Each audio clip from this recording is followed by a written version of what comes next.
ijambo ry'Imana, mbere na mbere hariho ijambo ry'Imana, mbere na mbere hariho ijambo ry'Imana, mbere na mbere hariho ijambo ry'Imana, mbere na mbere ryariho ryahoranye n'Imana, kandi iryo jambo ryari Imana, niryo ryaremye byose nta na kimwe kivuyemo, niryo ryaremye umucyo, umucyo mwiza.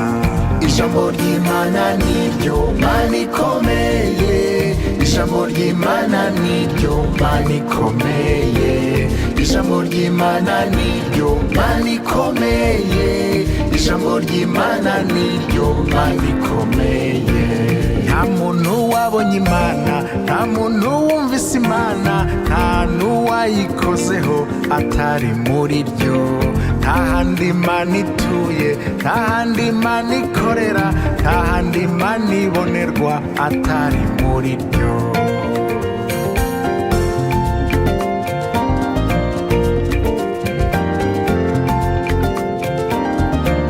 Ijambo ry'Imana niryo mucyo nyakuri, ijambo ry'Imana niryo mucyo nyakuri, ijambo ry'Imana niryo mucyo nyakuri, ijambo ry'Imana niryo mucyo nyakuri, niryo mucyo nyakuri waje hano ku isi ngo umurikire umuntu wese.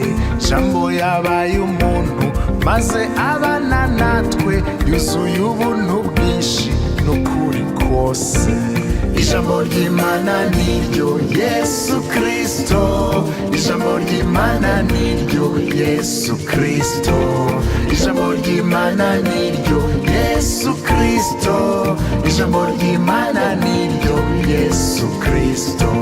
Niryo Yesu yatubwiye ko ari ryo mwuka kandi niryo bugingo buhoraho, niryo ryeza bizera iyo barikomeje, iyo baryizeye uko ryanditswe.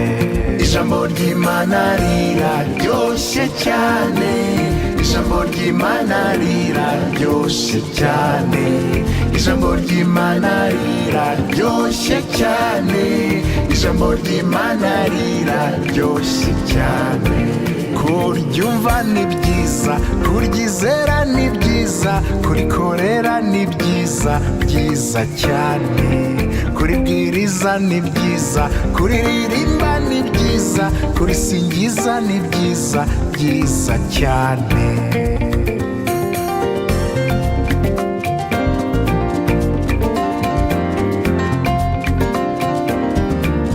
Ijambo ry'Imana ririsobanura, ijambo ry'Imana ririsobanura, ijambo ry'Imana ririsobanura, ijambo ry'Imana ririsobanura. Ridasobanuwe n'umwuka, ridahumetswe n'umwuka, ntabwo aba ari ijambo habe na gato.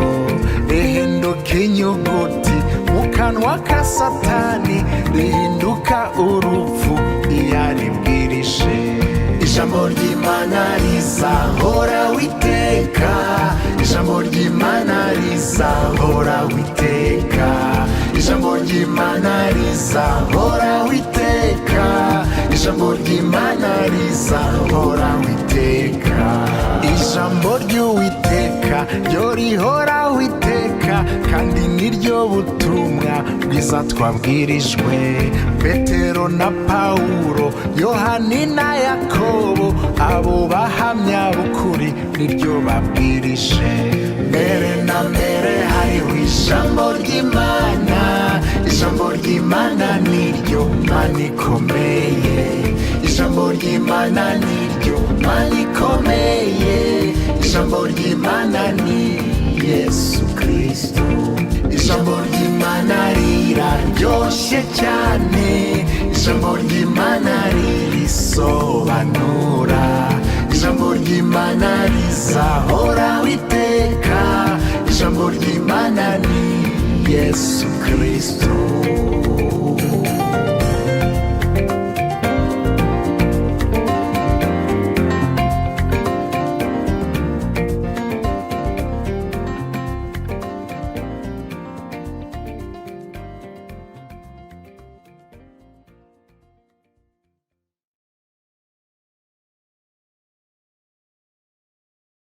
Bene data namwe bashiki bacu, namwe mwese munyumva mu gitondo cy'uyu munsi, fasha akanya ko kongera kubaramutsa mu izina ry'umwami wacu Yesu Kristo. Nkuko twabishimiye Imana, n'ubu yo itwongeye iki gihe turayihimbaza mu izina ry'umwami wacu Yesu Kristo. Dufashe umwanya tubatangariza yuko tugikomeza kumva kibwirizwa kivuga ku murimo w'Imana mu gihe cy'Imana. Uyu munsi tugeze mu gice cya 4. Umurimo w'Imana mu gihe cy'Imana, igice cya 4. Turasenga kugira ngo umwami Imana wahumetse ijambo rye ahagarare hano aribwirize, ahagarare hano atuyobore, ahagarare hano afashe n'abumva kugira ngo ijambo ry'Uwiteka risoze umurimo utuma rimanuka. Reka dushimire Imana. Turagushimiye mwami wacu Yesu Kristo, mu gitondo cy'uyu munsi tuvuga ngo izina ryawe rihimbazwe. Mwami, ni byiza ko iyo igihe kigeze icyo ushaka gukora uragikora, nk'uko umubwiriza yabivuze. Mu gihe cyose kiba gifite icyo cyateganyirijwemo gukorwa. No kuba duhagaze hano mu gitondo cy'uyu munsi n'ubushake bwawe.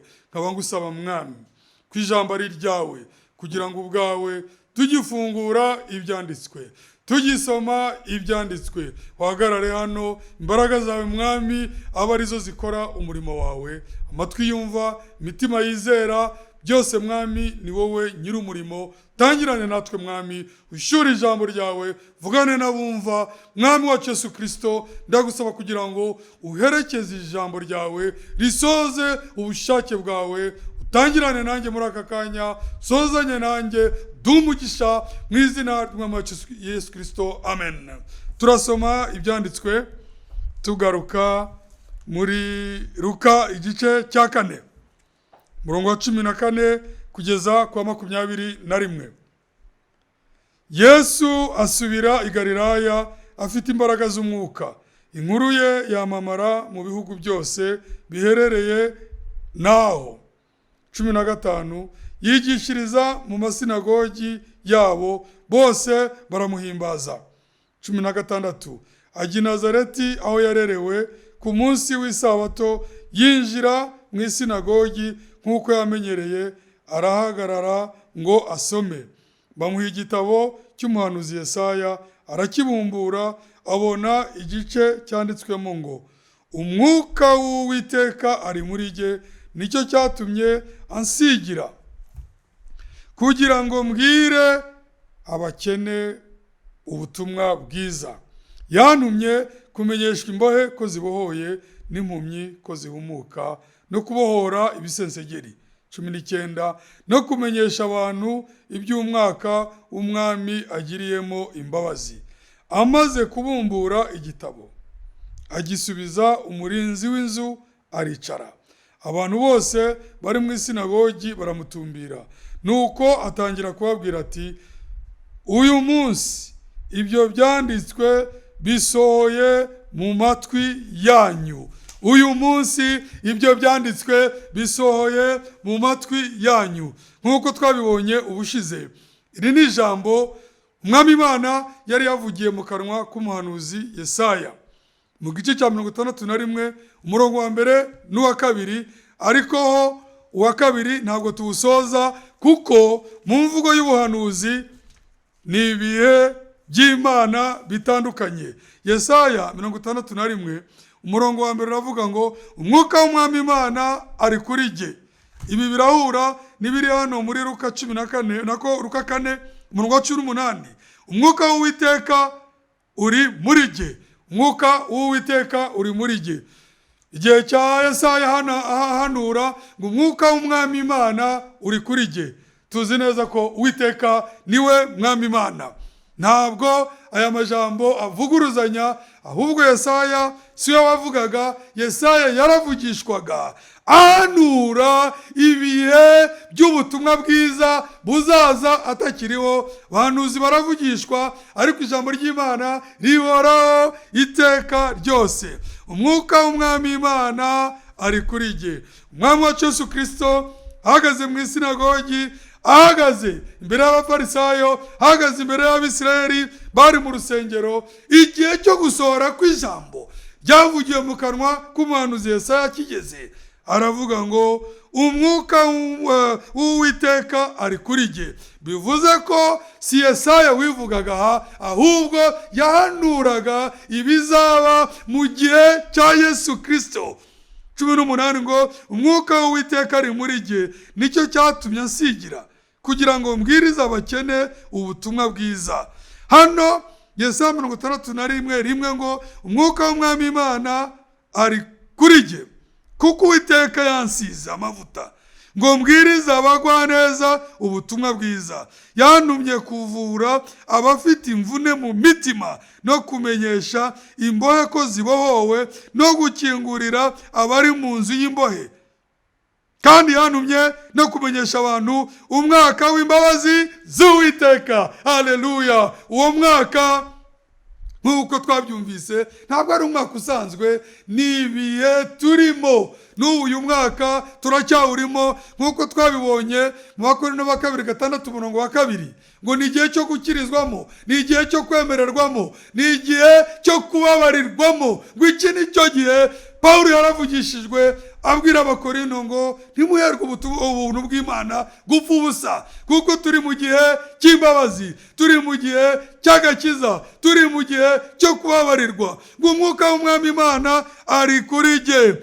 Ndagira ngo abumva bose muha agaciro iri jambo, kuko abantu bakeneye Imana, abantu bababaye bakeneye Imana kugira ngo ibahoze, abantu baremerewe bakeneye Imana kugira ngo ibature imitwaro, abantu bafite intambara mu bihe nk'ibi tugezemo bakeneye uyu mwaka w'imbabazi. Mutega amatwi ngo umwuka w'Umwami Imana ari kuri jye, kuko Uwiteka yansize amavuta ngo mbwirize abagwaneza ubutumwa bwiza. Yantumye kuvura abafite imvune mu mitima. Kuvura abafite imvune mu mitima. Ntabwo wanywa umuti wo muri farumasi, ntabwo wanywa ikiyobyabwenge, ntabwo wagira gute ngo imvune zikuveho. Ariko uyu mwaka twebwe abakire Yesu Kristo tubifitiye ubuhamya ko Yesu Kristo wenyine ari uvura imvune zo mu mitima, akirukana agahinda agatanga amahoro, akirukana amaganya agatanga ibyishimo, akirukana impagarara agatanga ituze. Uyu mwaka ni umwaka w'umugisha, ni umwaka ukomeye. Ngo yantumye kuvura abafite imvune mu mitima, no kumenyesha imbohe ko zibohowe, no gukingurira abari mu nzu y'imbohe. Nibyo Yesu Kristo yavugaga ataranamanikwa. Tubibona ari imbere y'abantu arababwira ngo muzamenye ukuri, kandi ukuri kuzababohora. Muzamenye ukuri, kandi ukuri kuzababatura. Umuririmbyi nawe yaravuze ngo umbohore buri mugozi, untunganirize umutima. Hari imigozi, hari gereza, hari prison itari iriya tureba y'imitima, ariko umwaka w'agakiza, umwaka w'imbabazi, Umwami Imana arabohora imitima yaba mwizera, no gukingurira abari mu nzu y'imbohe. Hano mu Isezerano Rishya nabo baravuze ngo kugira ngo mbwirize abakene ubutumwa bwiza. Yantumye kumenyesha imbohe ko zibohowe. Murumva ko rwose iri jambo ry'ubuhanuzi ryasohoye mu gihe cya Yesu Kristo, no kumenyesha abantu iby'umwaka w'Umwami agiriyemo imbabazi. Hano baravuze ngo kandi yantumye no kumenyesha umurongo wa 2 abantu umwaka w'imbabazi. Mwaka w'imbabazi, mwaka w'imbabazi Yesaya arawuhanuye. Umwaka w'imbabazi Yesu Kristo arawutangaje. Yesaya yarahanuye mu gihe cye, imyaka 700 ishize. Umwami wa Yesu Kristo ahagaze, we yarawutangaje. Umwe yarawuhanuye utaraba, ariko undi arawutangaza icyo gihe cyageze. Niyo mpamvu Yesaya we yahise avuga ikindi kintu ngo kandi yantumye no kumenyesha abantu umwaka w'imbabazi z'Uwiteka, n'umunsi Imana yacu izahoreramo inzigo. n'umunsi Imana yacu izahoreramo inzigo. Ni iminsi ibiri itandukanye. Niyo mpamvu Yesu Kristo hano muri Yohana 4:19 hageze no kumenyesha abantu iby'umwaka w'umwami agiriyemo imbabazi. Bari bamaye igitabo cy'umuhanuzi Yesaya, niko ibyanditswe bivuga. Ahita abona hariya muri Yesaya 61 niwe nyiri ijambo yarahazi. Yarazatangirira bitewe n'igihe ahagazemo. Mwibuke ko twumva ijambo rivuga ngo murimo w'Imana mu gihe cy'Imana, bitewe n'igihe n'ubutumwa bw'igihe yarazahagararira. Aba amaze gusoma ngo n'iby'umwaka umwami Imana agiriyemo imbabazi. Iri jambo rivuga ngo n'umunsi Imana yacu izahoreramo inzigo, ahita areka kurisoma kubera ko we arimo arakora umurimo we mu gihe cye. Ahita areka gusoma kubera ko igihe yaratangije cy'isezerano rishya ni umwaka w'imbabazi, ni umwaka w'agakiza. Igihe cyo guhora kw'Imana kiza n'undi munsi uzakurikira uyu. Hari umunsi w'imbabazi, hari umunsi wo guhora, hari umwaka w'agakiza, hari umwaka w'urubanza, hari igihe cy'ubuntu, hari igihe cyo guca imanza. N'ibihe bibiri bitavangwa. Niyo mpamvu tuzi neza ko icyo gihe kizaza ariko ntikiragera. Turashimira Imana kubw'iki gihe turimo. Ngo amaze gusoma ngo n'iby'umwaka umwami Imana agiriyemo imbabazi, ahita yicara ku murongo wa 21 ngo nuko atangira kubabwira ati uyu munsi ibyo byanditswe bisohoye mu matwi yanyu. Ariko yahise afunga. Iby'umunsi wo guhora ntiyabivuga. None wakwibaza Yesaya 61 umurongo wa 2 mu murongo umwe hashobora kuba ibihe bibiri bitandukanye cyane rwose. Mu murongo umwe hashobora kuba ibihe bibiri bitandukanye nk'uko tubibona muri Malaki 4 umurongo wa 5 n'uwa 6. Tugiye muri Malaki 4 umurongo umwe mu buhanuzi ushobora kuvuga ibihe by'Imana bitandukanye. Muri Malaki 4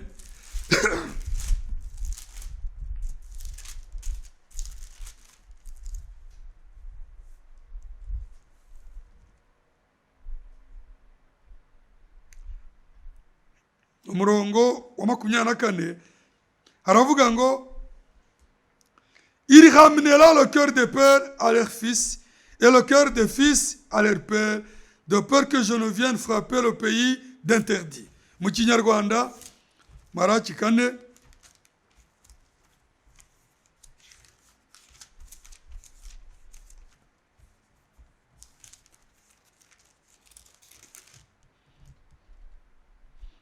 ngo dore ni umurongo wa nyuma muri Malaki 4, nzaboherereza umuhanuzi Eliya umunsi w'Uwiteka ukomeye kandi uteye ubwoba utaragera. 24 tumaze gusoma. Uwo niwe uzasanganya imitima y'abana n'iyabase kugira ngo ntazaza kurimbuza isi umuvumo. Umwuka wa Eliya kuri Yohana Batista wagaruye imitima sibyo y'abana kuyabase, imitima y'abadata kuyabana. Ni ukuvuga ngo mu isezerano rya kera Yohana ahagaze ku kiraro atangaza ubutumwa bwiza, ijwi rirangurura mu butayu, atangaza igihe cyo guharura inzira y'Uwiteka, atangaza ko umukiza azaza, asena imisozi, azamura ibibaya. We yagaruye imitima y'abana nako y'abadata kuyabana. Abana nabo mu isezerano rishya, badata ni abo mu isezerano rya kera. Intore zari zirimo zashoboye kwakira ijwi rya Yohana Batista, nizo zakiriye Yesu Kristo mu mitima yazo, zisobanukirwa iby'isezerano rya kera ryatangazaga ku mukiza uzaza. Ubwo yaragaruye badata ku bana. Mu isezerano rishya ibyo tuzabibona. Eliya w'igihe cyacu yagaruye imitima y'abana twebwe kuyabadata intumwa. Ni ibihe bibiri bitandukanye. Niyo mpamvu muri uyu murongo wo muri Yesaya 61 igice cya 2 harimo ibihe bibiri bitandukanye. Ariko ibihe nshaka guhagararaho cyane ni uyu mwaka w'agakiza. N'iri jambo riri Bakorino ba kabiri gatandatu kabiri ngo dore none nicyo gihe cyo kwemererwamo, dore none nicyo gihe cyo gukirizwamo, kandi yantumye no kumenyesha abantu umwaka w'imbabazi z'Uwiteka n'umunsi Imana yacu izahoreramo inzigo no guhoza abarira bose. Ni ukuvuga ngo impamvu Yesu Kristo yafunze igitabo, umwaka wo guhora nturagera. Ahangaha ijambo risa rivuga ngo n'umunsi wo guhora, n'umunsi Imana yacu izahoreramo inzigo. Tugenda gake. No guhoza abarira bose. Umuntu yavuga ngo Yesu yarabivanze. Imana ntabwo ivanga mu ijambo ryayo. Imana ijambo ryayo riri perfect, ijambo ryayo riri mu mwanya waryo. Ubwa mbere ni umwaka wo gukizwa, ni ibihe by'imbabazi, ni ukuhora imitima, ni uguhoza abarira, ni ukuvura ibisensegeri, ni igihe cy'ubuntu bw'Imana. Hagakurikiraho urubanza. Ariko na nyuma y'urubanza Imana yacu irangizanije ibihe by'agakiza k'abanyamahanga. Ibihe ntibirangira bene data, ibihe by'amahanga bizarangira, ibihe by'amahanga bizarangira. Uko izuba ryarashe rigomba kurenga, habayeho umucyo w'izuba rirasa, le soleil levant, izuba rirasa. Hari umucyo w'akagoroba, izuba rirenga, la lumière du soir. Ni ibihe by'Imana. Mu gihe Imana izarangizanya n'abanyamahanga, izahindukirira Isirayeli ibababarire. Niyo mpamvu umurongo wa kabiri urapakiye, uravuze ngo no munsi Imana yacu izahoreramo inzigo no guhoza abarira bose. Mu gihe izahorera inzigo ku banyamahanga banza agakiza, igahindukirira Abisirayeli bazaba barimo batotezwa n'amahanga, icyo gihe mu mahanga izabatera umugongo, mu Isirayeli igiye kubahoza kuko izaba ibahindukiriye. Niyo mpamvu umurongo wa gatatu uvuga ngo yantumye no gushyiraho itegeko Abisiyoni barira,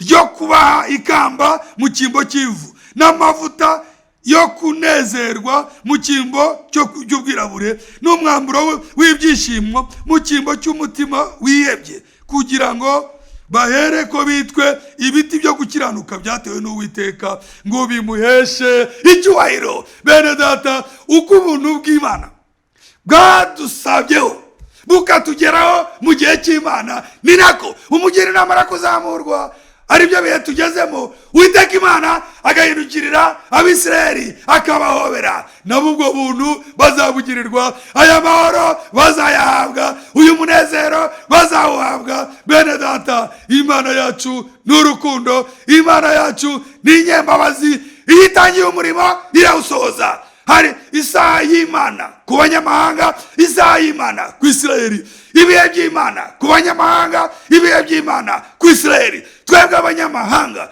turahimbaza ijambo ry'Uwiteka kubera yuko Imana yabonye ko twebwe abatari abana ba Aburahamu mu buryo bw'umubiri, abitwaga ibivume, abitwaga inyamaswa, babandi Imana yabwiye Petero ngo icurye. Petero aravuga ngo sinarya ikizira. Ijwi ry'Imana riramubwira ngo icyo Imana yahumanuye ntukite igihumanye. Ahita amenya ko, amaze kubona intumwa zivuye kwa Koruneliyo, amenya ko Imana yahindukiriye n'abanyamahanga. Twebwe abanyamahanga ntabwo ari Abanyarwanda gusa, ku isi yose turahimbaza umwaka w'agakiza k'Uwiteka. Turashimira Imana ibihe byiza Imana yaduteguriye.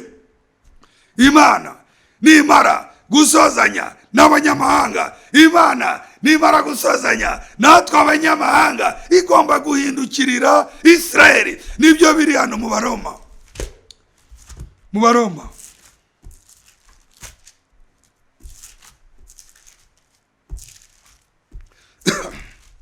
cya 8.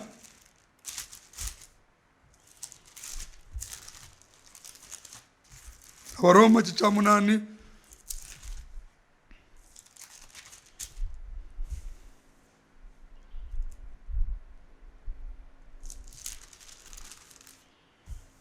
cya 9. Abaroma icyo cya 9 umurongo wa 28. Abaroma 9 umurongo wa 28.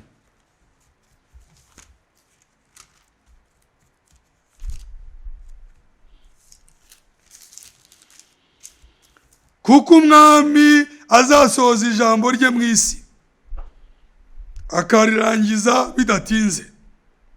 Kuko umwami azasohoza ijambo rye mu isi akarirangiza ridatinze.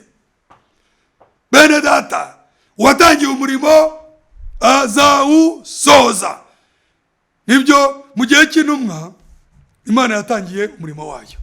Mu gihe cyacu Imana irasoza umurimo wayo. Uko niko tubyizera, niko umucyo twakiriye ubitangaza. Imana yatangiranye itorero ryayo n'umwami wacu Yesu Kristo ari we Mana yacu n'umukiza. Asigata inshingano intumwa ze kugira ngo zitava i Yerusalemu, zitegereza imbaraga z'ijuru kugira ngo itorero rivuke. Muvuga ngo umwami Imana azasohoza ijambo rye mu isi kandi azarirangiza bidatinze. Iyo dusomye hano muri iki gice cy'Abaroma 11:25 haravuga ngo bene data, kugira ngo mutabona uko mwirata, ndashaka ko mumenya iby'iri banga. Bene data, kugira ngo hatagira umuntu wirata, uretse kuwirata keretse yirase Uwiteka. Ngo ndababwira iby'iri banga. Abisirayeli bamwe banangiwe mu mitima, ariko si bose. Ni ukuvuga ko mu gihe cya Yesu Kristo hari Abisirayeli banangiwe imitima, ariko intore ntabwo zanangirwa. Mu gihe ijambo ry'Imana ryarimo gutembera mu Isirayeli, umwami wacu Yesu Kristo atarura intore ze, hari abatamumenye, ariko harimo na ba Petero, harimo n'abandi bana b'intore z'Imana, hari n'abamwakiriye, ariko si bose. Kugeza ubwo abanyamahanga bazinjira mu itorero bakagera ku mubare ushyitse. Haleluya. Kugeza ubwo abanyamahanga bazinjira mu itorero bakinjira ku mubare ushyitse.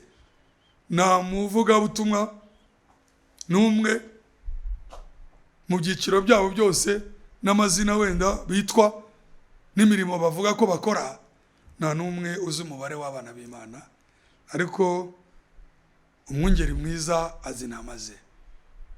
Data azi abana be. Wavuze ngo nzubaka itorero ryanjye kandi amarembo y'ikuzimu ntazarishobora, azi ingingo z'umubiri we. Niyo mpamvu mugaragu w'Imana Pawulo aravugishijwe ku byerekeye ibihe by'Imana, aravuga ngo kugeza ubwo abanyamahanga bazinjirira mu itorero bakagera ku mubare ushyitse. Turizera ko inama y'Imana ya nyuma nimara kumva imana yayo ikizera umwami wacu Yesu Kristo, umwana w'Imana wa nyuma agakizwa, umurimo w'Imana nyirawo mu mahanga azaba awusoje. Ni ukuvuga ngo banangiwe imitima, ariko si bose. Isirayeli irahumishwa kugeza ubwo umurimo w'Imana mu mahanga uzasohora. Mwami wacu Yesu Kristo ahabwe icyubahiro n'ishimwe. Iyo nama ya nyuma izinjira mu ruhongore ryari? Uwo mwana w'Imana wa nyuma azizera ryari?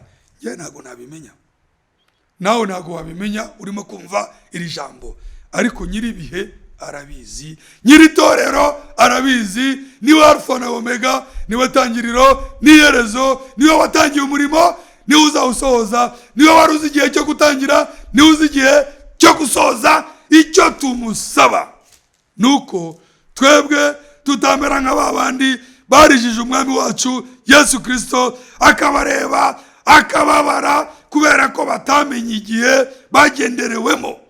Twarababonye hariya muri Luka 19, n'ubu twasoma gatoya. Cyo dusaba Imana nuko tudahuma amaso ngo tuyoberwe igihe n'umurimo Imana irimo ikoreramo. Hano muri Yesaya, muri Luka 19:41 ageze hafi abona umurwa, arawuririra ati, uyu munsi nawe iyo umenya ibyaguhesha amahoro, ariko noneho bihishwa amaso yawe. Uyu munsi nawe iyo umenya ibyaguhesha amahoro, ariko noneho bihishwe amaso yawe.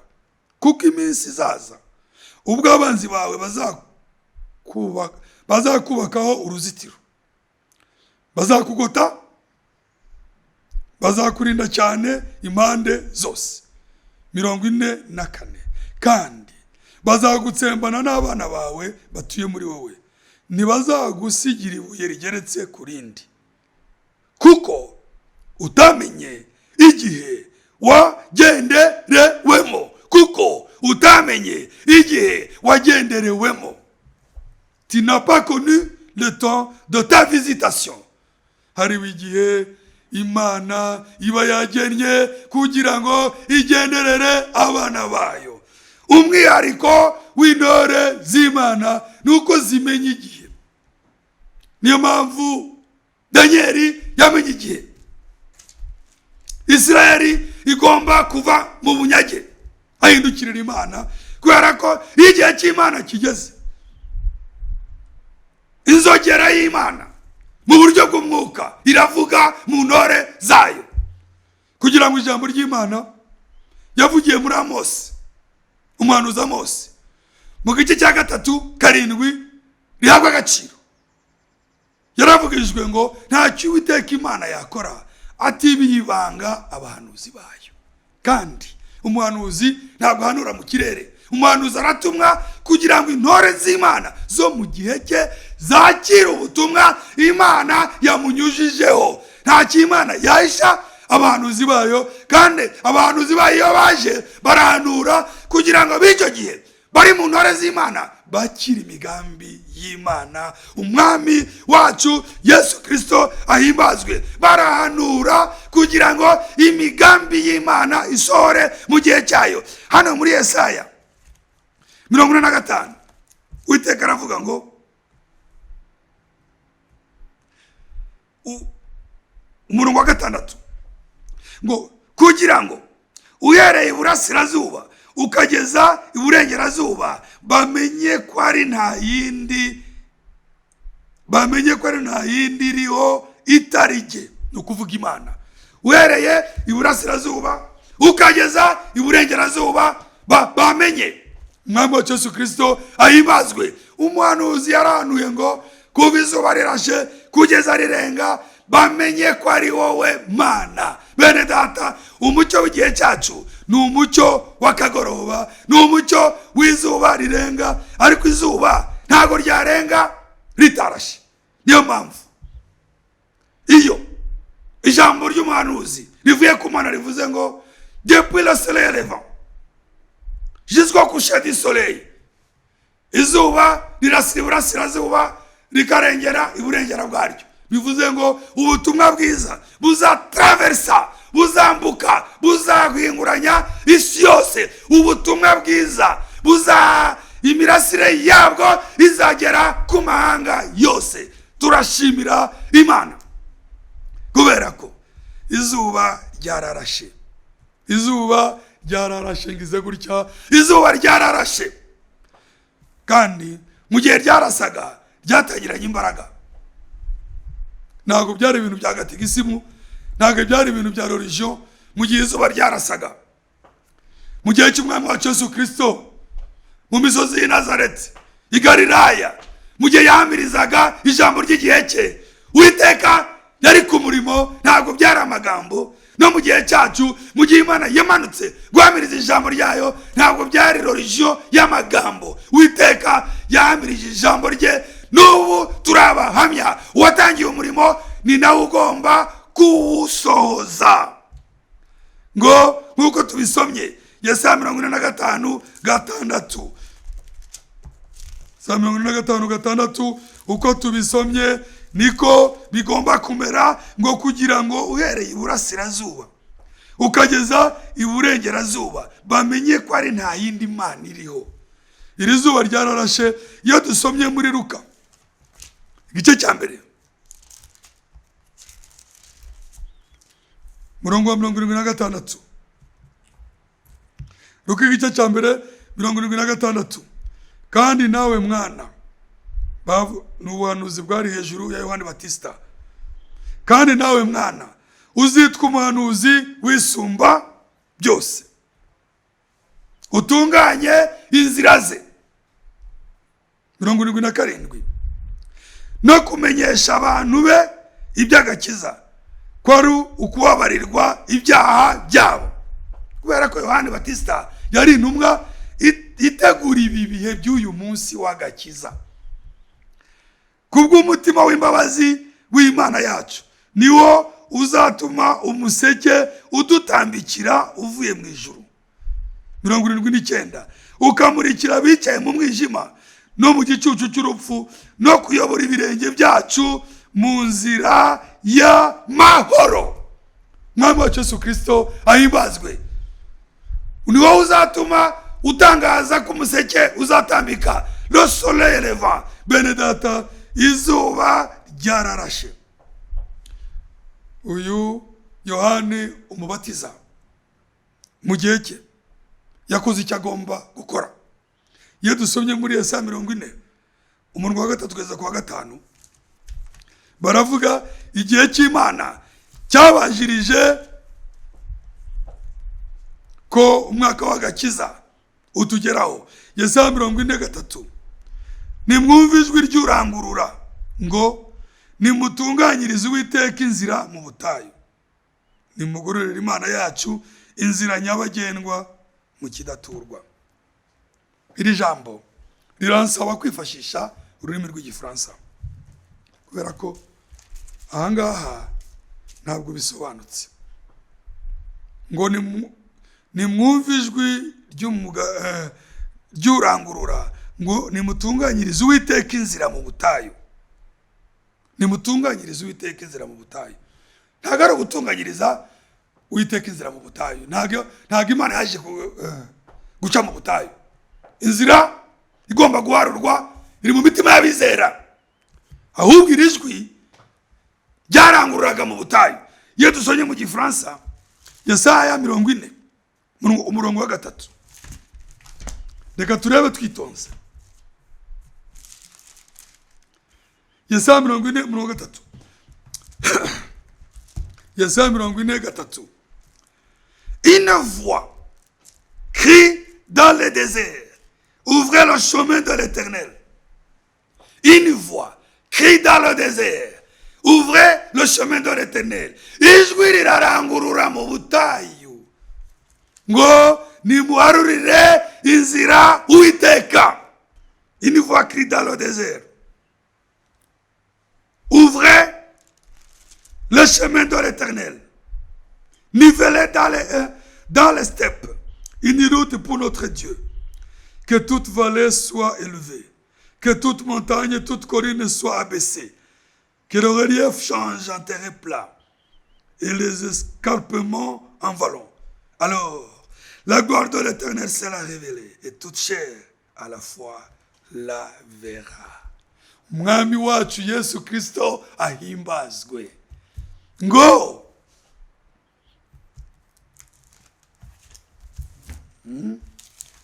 byari ngombwa ko tubisobanura ngo nimwumve ijwi ry'urangurura ngo nimutunganyirize Uwiteka inzira mu butayu. Nimwumve ijwi ry'urangurura mu butayu, nimutunganyirize inzira Uwiteka. Ntabwo inzira iri mu butayu. Inzira Uwiteka bagomba kumwakira. Ijambo ryagomba gufungura inzira.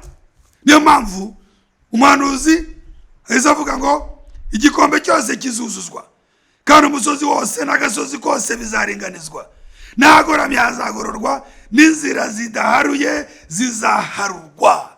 Yohani Batista yagiye mu butayu ku myaka 9, ajya muri kaminuza y'ijuru, atagiye kwigira mu bafarisayo cyangwa mu basadukayo, atagiye kwigira muri za kaminuza z'abantu.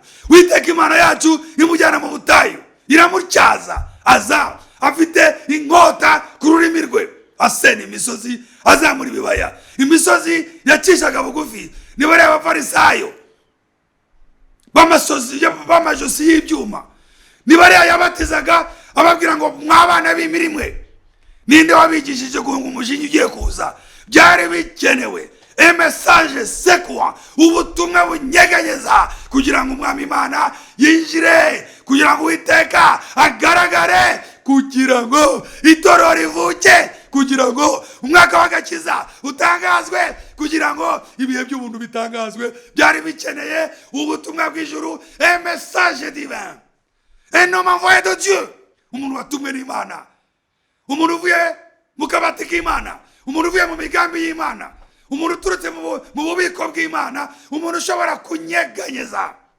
inyigisho z'amadini y'icyo gihe. Inzira ikaboneka, intore zikatanya, zigasohoka, zikakira umucyo w'igihe. Bene data bakundwa, ngize gutya ni nako natwe byatugendeye. Amagereza y'inyigisho z'ibinyoma Imana yatuvanyemo irakingura, turizera. Byavuye, byari bikenewe umucyo, byari bikenewe intumwa y'igihe, byari bikenewe ijambo ry'ukuri ritavangiye.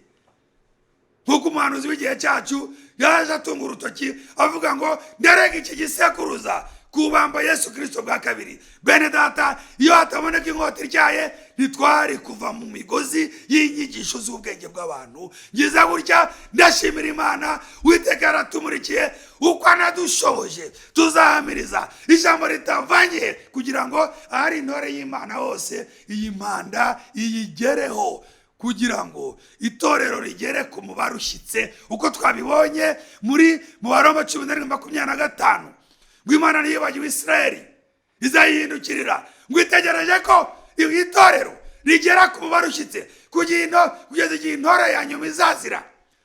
Yesu izahiri, ariko nyiri ijambo arahazi.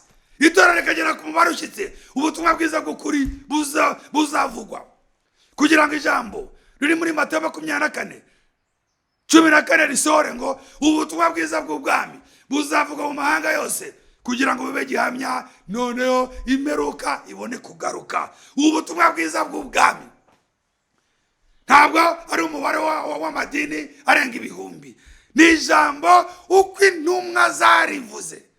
Umwami Imana yacu ifuhira icyubahiro cyayo, yararirinze mu busugi bwaryo.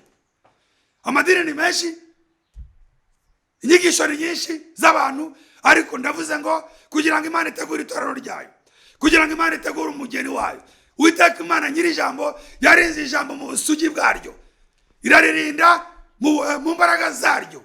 None ryangezeho, none rikugezeho, none ryatugezeho. Umwami Imana iduhana umugisha mu izina ry'Umwami wacu Yesu Kristo. Umurimo w'Imana mu gihe cyayo, mu gihe cya Yohana Batista, n'ijwi rirangurura mu butayu.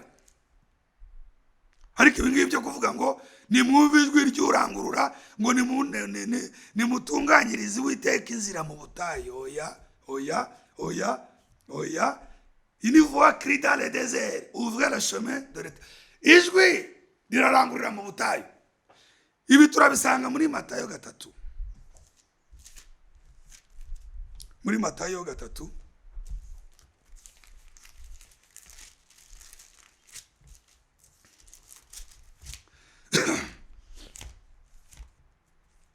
ni ubutayu nyine Yohana Batista yari arimo. Matayo 3 turasoma wenda gusa murongo wa mbere tugeze kwa 10. Icyo gihe Yohana Umubatiza araza yigishiriza mu butayu bw'i Yudaya ati, mwihane kuko ubwami bwo mu ijuru buri hafi. Yigishirizaga mu butayu.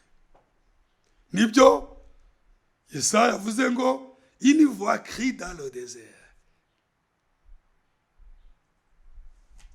Kubera yuko ubundi mu rurimi rw'igifaransa crier dans le désert no kubwira abatumva, ariko mu gihe ijambo ry'Imana risohotse ntabwo rivugiramo, ntabwo risohorikira ubusa, ntabwo rivugira ubusa.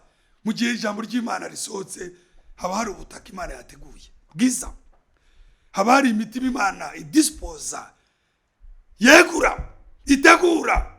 Mu gihe ijambo ry'Imana rimanutse haba hari umubande utuma rimanuka, umubande uhamagara umubande, la profondeur, appelle la profondeur. Kugira ngo Imana imanure ijambo ryayo haba hari imitima irikeneye. Ndahamya ko natwe no kugira ngo dukingurirwe umuryango wo kubwiriza ijambo rigere kure hashoboka, haba hari imibande mu mitima y'abana b'Imana irikeneye. ntabwo rero imana ivugira mu butayu. Imana iravuga, imitima yabayo ikakira ijambo.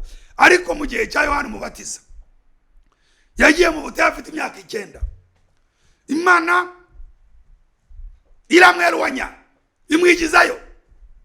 Imana imutandukanya na civilisation y'igihe cye, imutandukanya n'iterambere ry'igihe cye, imitandukanya n'imyigishirize y'ijambo ry'Imana y'iterambere ry'igihe yaragezemo, imujyana mu bubiko bwayo kugira ngo imuhe ijambo pure, ijambo ry'isugi, imbuto y'umwimerere, ijambo rishobora kuzaharurira inzira Imana mu mitima y'abazaryakira, ijambo rishobora kuzasenya imisozi, rikazamura ibibaya, rigatengeneza inzira y'Uwiteka. Iryo jambo ntabwo ryari kuva mu bwonko, ntabwo byari kuva muri seminari z'icyo gihe. Byasabye ko Imana imwizora, imwekarta, imwigizayo, imushyira mu bwigobeko bwayo. Bene data, Imana yabwiye Eliya mu gihe cye. Eliya avuze ngo ari wenyine, Imana iramubwira utoya, nizigamiye abantu 7,000 batapfukamiye Bayali. Mu bubiko bw'Imana hari intore zayo, mu bubiko bw'Imana hari ijambo ryayo, mu bubiko bw'Imana, mu ibanga ry'Imana hari abagaragu bayo, hari abana bayo, hari ijambo ry'ukuri, hari umucyo w'ukuri. Imana uko yakoze mbere mu gihe cyayo, n'ubu niko mu gihe cyayo igomba gukora. Yohana 3:1, icyo gihe Yohana Umubatiza araza yigishiriza mu butayu bw'Iyudaya ati, mwihane kuko ubwami bwo mu ijuru buri hafi. Kandi niwe wavuzwe n'umuhanuzi Yesaya ngo, Mana ishimwe, niwe wavuzwe n'umuhanuzi Yesaya ngo, ijwi ry'urangurura mu butayu ati, nimutunganyirize inzira y'Uwiteka, mugorore inzira ze. Ijwi ry'urangurura mu butayu. Urumva kwangaha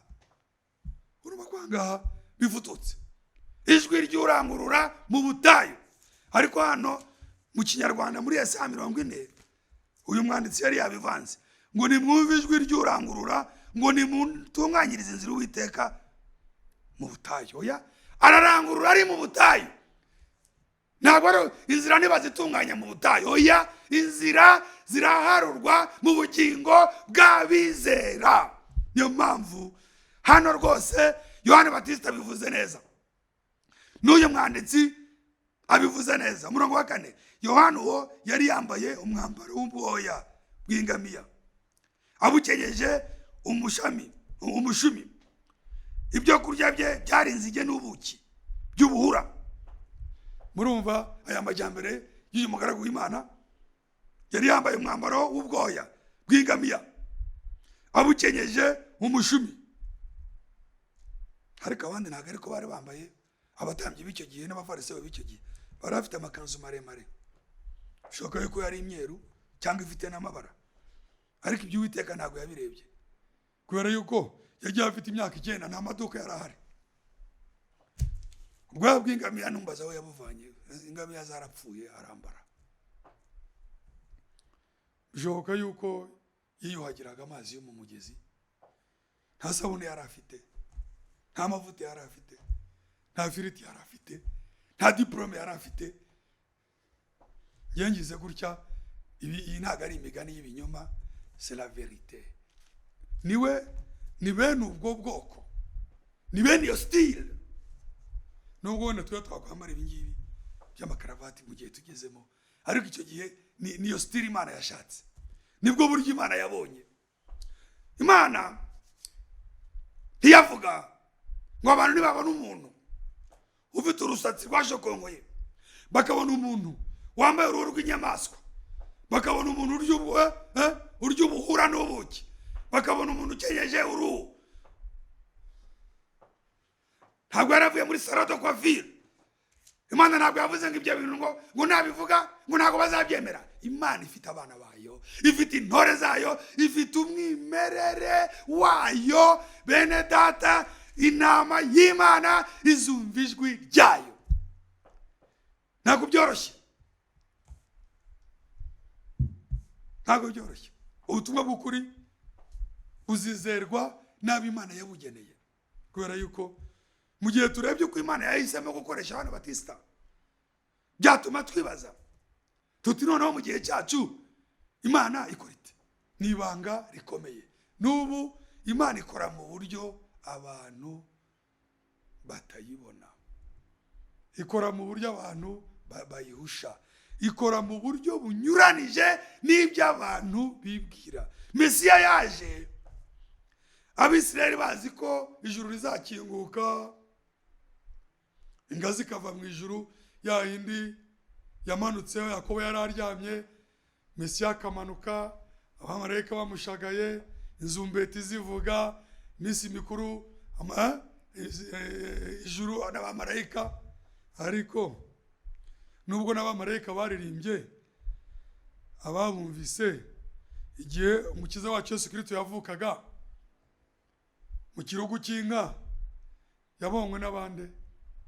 Hari mu ishyamba, yari umwana w'intama yavukiye izindi zivukira, abonwa n'abungeri, kandi babona ibikomeye abantu batakwemera. Ijuru ribana nabo, indirimbo ziraririmbwa, ibihe by'Imana byageze, ijuru ryamanutse, igihe cy'agakiza cyatangiye, abamarayika baririmba ngo hozana, hahimbazwe uvutse, barasingiza, barahimbaza. Bene data, cyari igihe merveilleux, cyari igihe cyiza. Ariko hariya mu nkambi y'abahanga ntago babimenye, ariko intore z'Imana zarabimenye. Niyo mpamvu uriya wagiye akihishurira bariya bashumba, niwe natwe watwishuriye. Uriya wagiye akishurira ba Petero, niwe natwe watwishuriye. Uriya wagiye akishurira Nataneli, akishurira Zakayo, akishurira abagayitse. Bene data, akishurira aboroheje. Iyo igihe kigeze, Imana yihishurira abana bayo. Iyo dusomye hano muri Luka igice cya 10,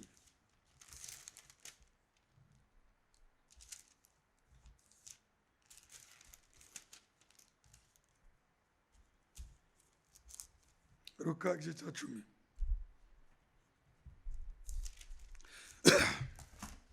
Luka tubona ukuntu Imana yihishurira abana bayo, kandi kugira ngo twishurire nuko ariko yabiteguye.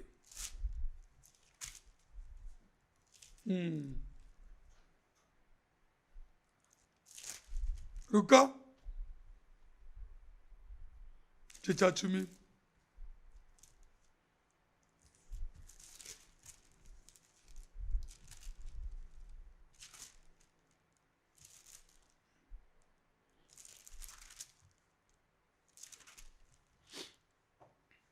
umurongo, reka wenda duhere kuri 21. Luka 10 guhera kuri 21.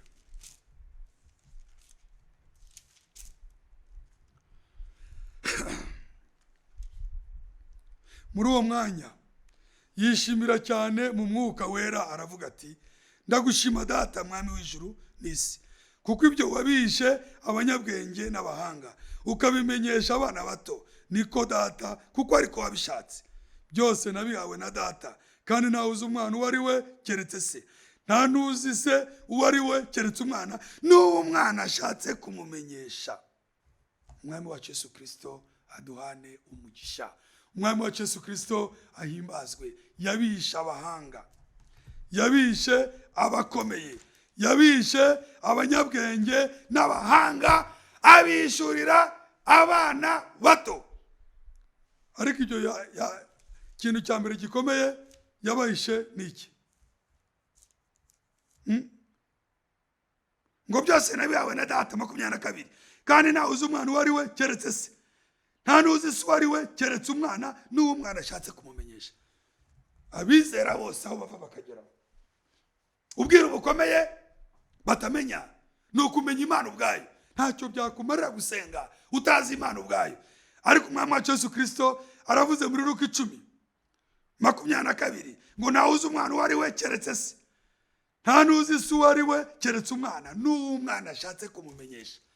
Ariko haruguru yari amaze kuvuga ngo wabishe abahanga ubishurira abana bato. Nkaba ngira ngo mbatangarize ko uko izuba ryarashe mu gihe cya Pentecote, mu gihe cy'itorero rya mbere, ikintu cya mbere iyi Mana yakoze ni ukwimenyekanisha ku itorero, ni ukwishurira abizera bakayimenya. Ntawe uzi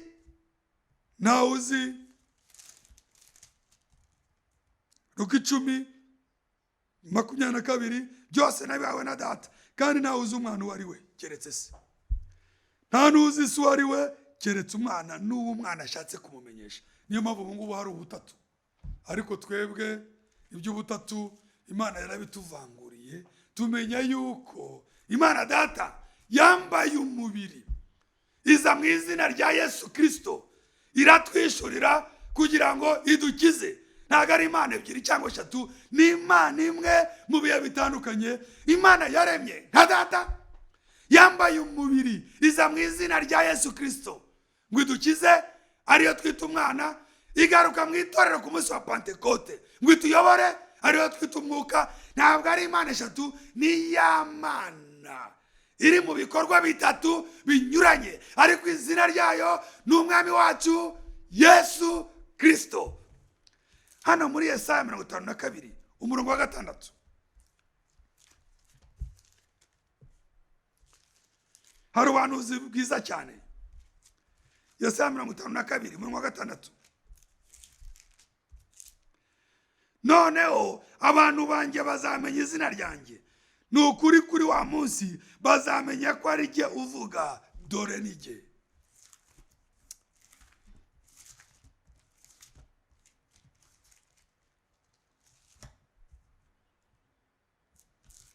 Katwumve hano mu rundi rurimo uko bavuze. Yesaya 52:6.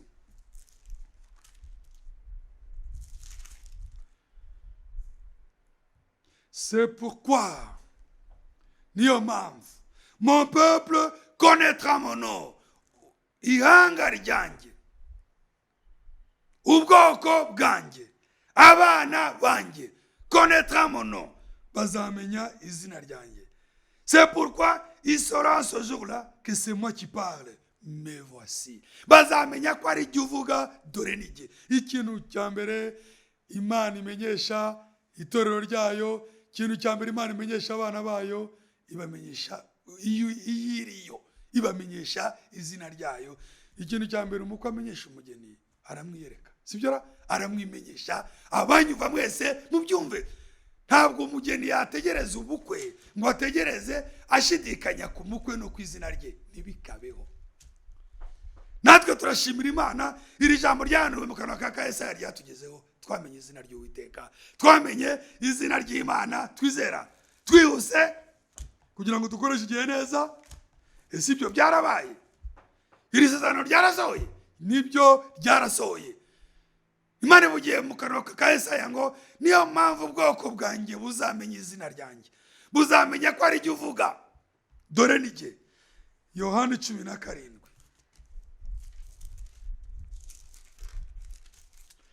Umurongo wa 3. Ubu ni bwo bugingo. Yohana 17:3. Ubu ni bwo bugingo buhoraho, nuko bakumenya ko ari wowe Mana y'ukuri yonyine, bakamenya ni wowe watumye Yesu Kristo. Nuko bakumenya ko ari wowe Mana y'ukuri yonyine, bakamenya ni wowe watumye Yesu Kristo. Twe tuzi Imana, tuzi na Yesu Kristo, tudashidikanya. Hano muri Yohana 17 dusoma mu 6. Yohana 17 umurongo wa 6. Abo wamaye mu isi mbamenyesheje izina ryawe, bari abawe urabampa, none dore bitondeye ijambo ryawe. Haleluya. Abo wamaye mu isi mbamenyesheje izina ryawe. Ese natwe turimo? Ese natwe turimo? Iri ni isengesho rikomeye. Abo wamaye mu isi mbamenyesheje izina ryawe. Natwe turimo. Ni ikintu gikomeye. umuhanuzi aravuze muri Yesaya 55:6 ngo niyo mpamvu ubwoko bwanjye buzamenya izina ryanjye. Umwami wacu Yesu Kristo mu gihe cye cyo gutangira itorero rye aravuze ngo abo wamaye mu isi mbamenyesheje izina ryawe. Ariko saba ari bo bose barabawe urabampa, none dore bitondeye ijambo ryawe. Ibi bivuze iki? Barabawe bivuze ko ni intore zawe, barabawe urabampa. Saba abonetse bose wari ubazi. Bene data, abizera Imana bakayimenya ikabiyereka, nabo yatoranije isi n'ijuru bitararemwa. Umurongo wa 12, nyiri kumwe nabo nabarindiraga mu izina ryawe wampaye. Ahanga ndagira ngo unyumva atega amatwi neza. Nyiri kumwe nabo nabarindiraga mu izina ryawe wampaye. Ni ukuvuga ngo yari muhaye ryari? Murabyibuka Marayika Gaburiyeli agenderera Mariya, yaramubwiye ngo uzabyara umwana w'umuhungu kandi uzamwite Yesu. Uzabyara umwana w'umuhungu kandi uzamwite Yesu. Ntabwo iri zina yaryiswe na Yosefu, ntiyaryiswe na Mariya, yaryiswe n'ijuru. 12 Yohana 17 ngo 12 ngo nyiri kumwe nabo nabarindiraga mu izina ryawe wampaye. Nyiri kumwe nabo nabarindiraga mu izina ryawe wampaye. Bene data, bashiki banjye, namwe mwese munyumva, nubwo wenda byakugora kwakira, ariko iyi ni imvugo yoroshye. Nyiri kumwe nabo nabarindiraga mu izina ryawe wampaye, bivuga ngo izina rya Yesu Kristo ntabwo yaryihaye, kandi uwarimuhaye yamuhaye izina rye. Nabarindiraga mu izina ryawe wampaye. Ça c'est merveilleux. Niyo mpamvu dushingiye kuri iri jambo turahamya ko Yesu Kristo ari we izina ry'Imana yacu n'umukiza. Mu izina ryawe wampaye. 26 Yohana 17:26 nabamenyesheje izina ryawe, nabarindiraga mu izina ryawe wampaye. Umurongo wa 12 26 nabamenyesheje izina ryawe kandi nzaribamenyesha ngo urukundo wankunze rube muri bo nanjye mbe muri bo. Yohana 17:26 nkuko twasomye haravuga ngo nabamenyesheje izina ryawe kandi nzaribamenyesha, kandi nzaribamenyesha. Ahangaha ni ukuvuga ngo n'abandi nzahamagara nabo nzaribamenyesha. Nabamenyesheje izina ryawe kandi nzaribamenyesha ngo urukundo wankunze rube muri bo nanjye mbe muri bo. Aba ngaba ni bande? Nabamenyesheje izina ryawe kandi nzaribamenyesha. Iyo dusomye mu Baroma 8 dushobora kumenya aba bana bari bo.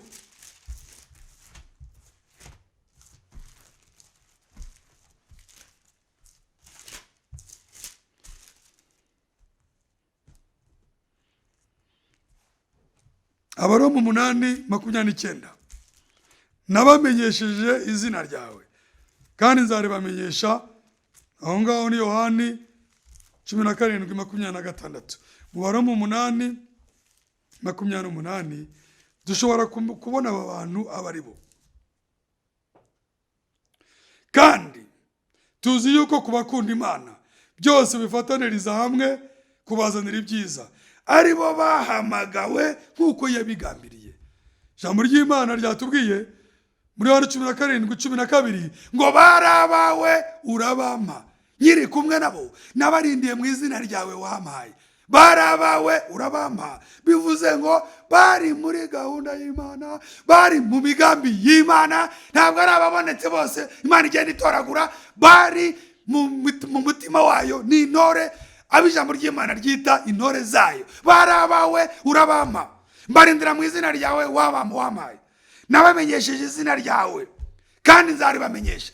Iyo nzagihe niyinyereka ko natwe turi muri bo. Umwami wacu Yesu Kristo ahibazwe kandi nzaribamenyesha.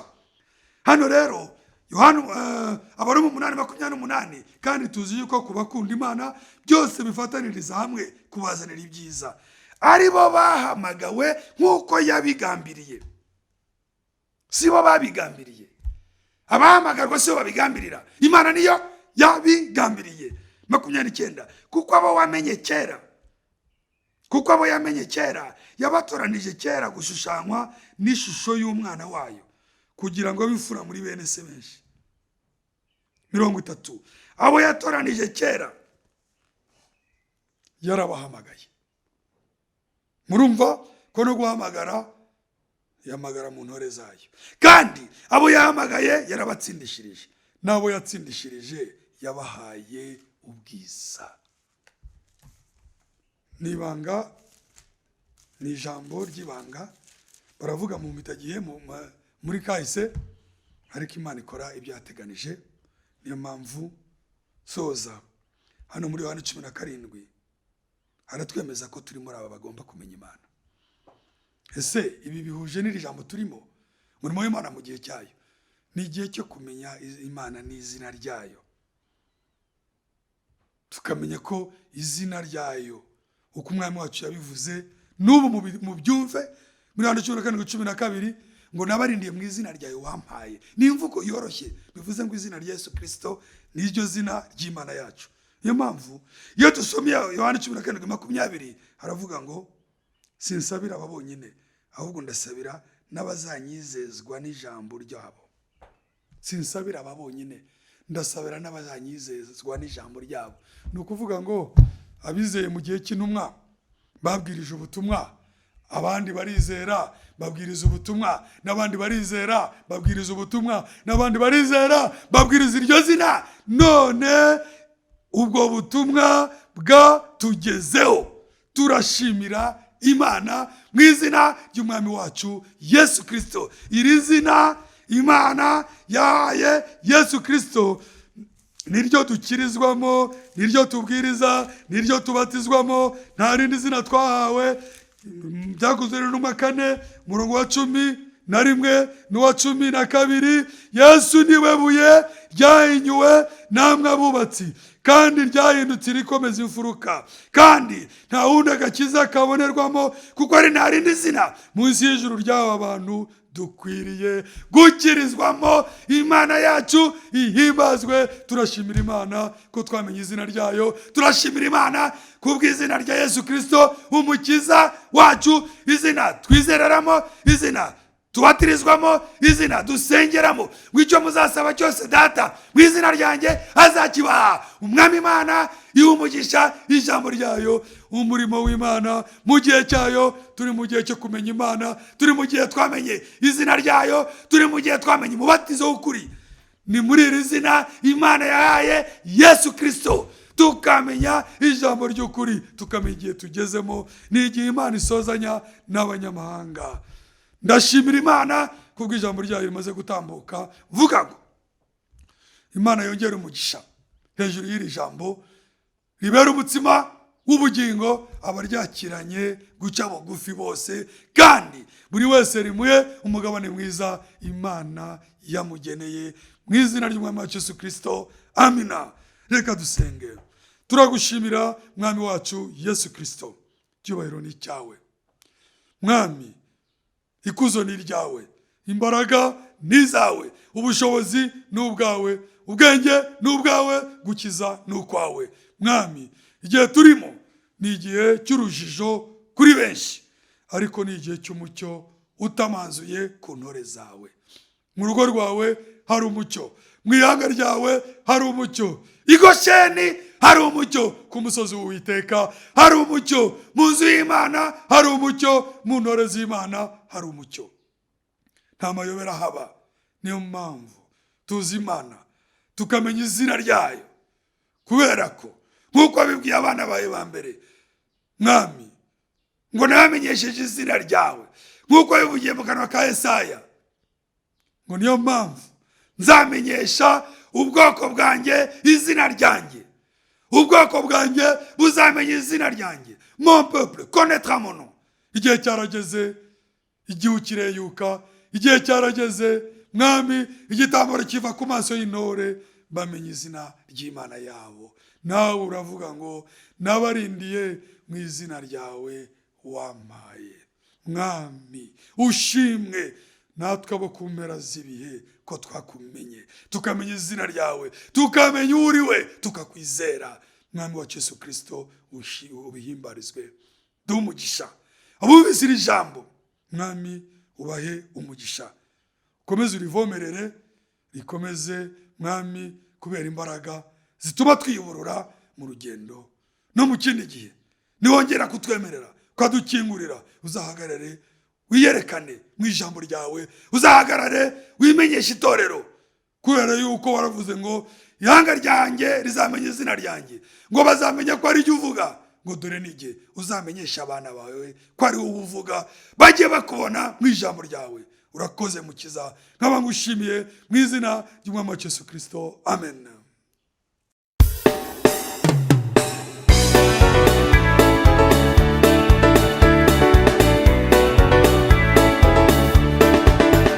Hari igihugu cyiza twasezeranijwe, iyo nkirebye kiranezeza, mbega nshuti yanjye urakifuza, abera batashye bakikiteze, benshi bazaririmba ishimwe ryiza, bicaranye n'umwami w'abami, bazava iburasirazuba, abandi bava iburengerazuba, bazava mu majyepfo na ruguru, abo ni umugeni wa Yesu.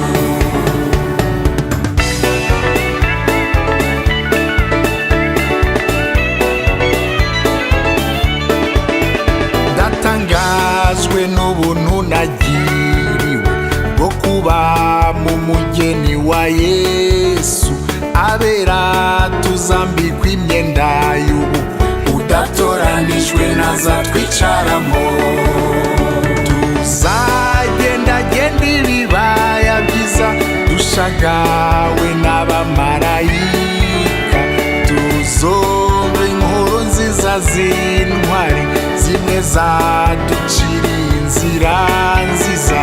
Ubwiza bw'Umukiza wacu Yesu buzatwibagiza imibabaro.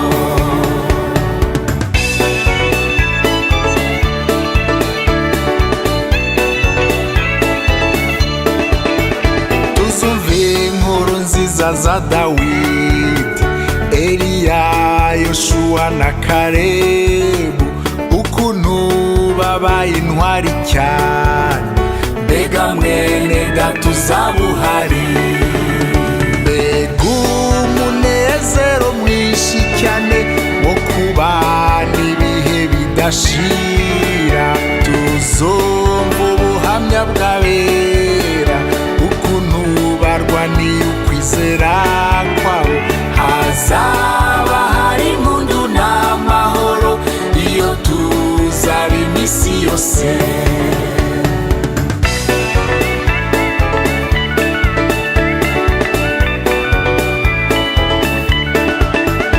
Ikindi gihebuje mwene data, n'ugutura i Yerusalemu nshya, itatse amabuye y'igiciro cyinshi, ibyishimo bizaturenga, mbega umunezero mwinshi cyane, gusangira hamwe vino nziza n'Umucunguzi wacu Yesu.